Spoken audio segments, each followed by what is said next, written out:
I want to bring into our conversation now Democratic Congressman Krishnamoorthi of Illinois. He serves on the House Intelligence and Oversight Committees. Congressman, first, I just want to get your reaction to these searches.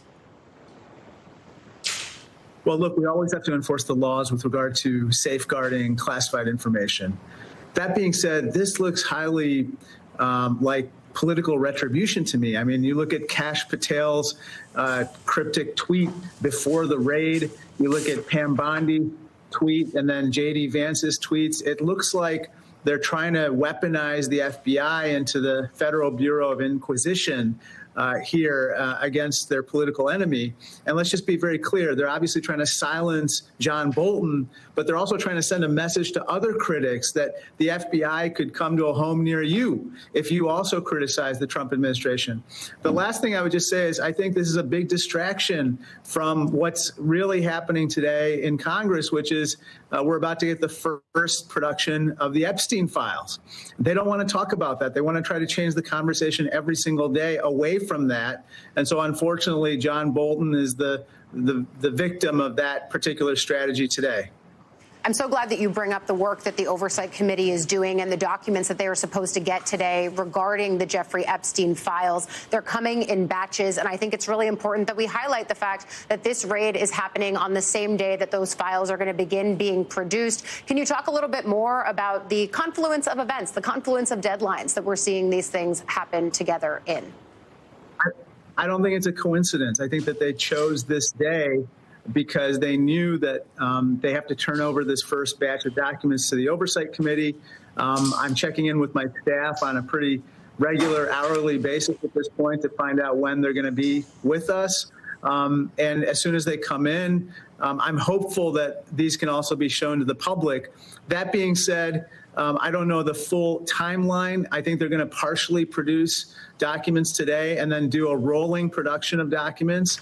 But I'm hopeful that the public can get to see them as soon as possible.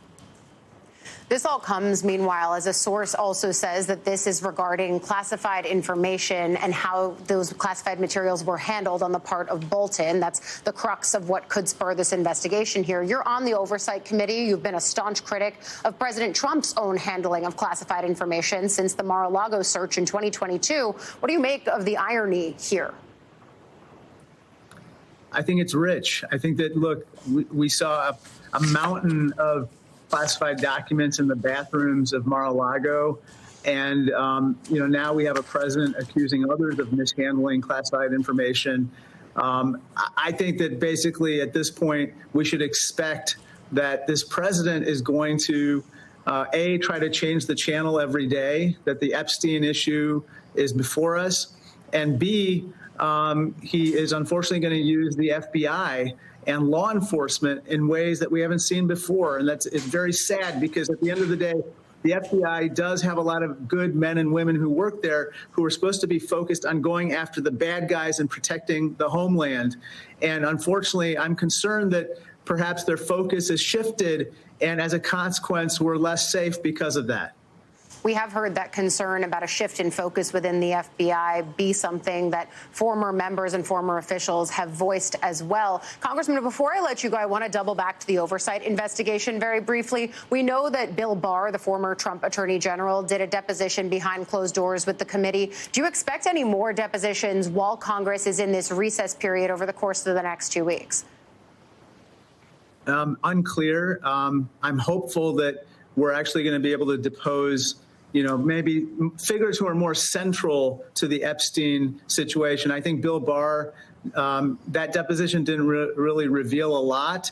But for instance, Mr. Acosta, the former labor secretary and the U.S. attorney who negotiated the sweetheart plea agreement with Epstein and perhaps knows more about Epstein and those files than anyone else, he would be, in my opinion, someone that we should be interviewing and deposing and ultimately bringing before the committee, maybe before anyone else. You are far from alone in that opinion. He is certainly one of the key people that was not on that original list of subpoenas. Congressman Krishnamoorthi, thank you for coming on with us. Thank you. And coming up next.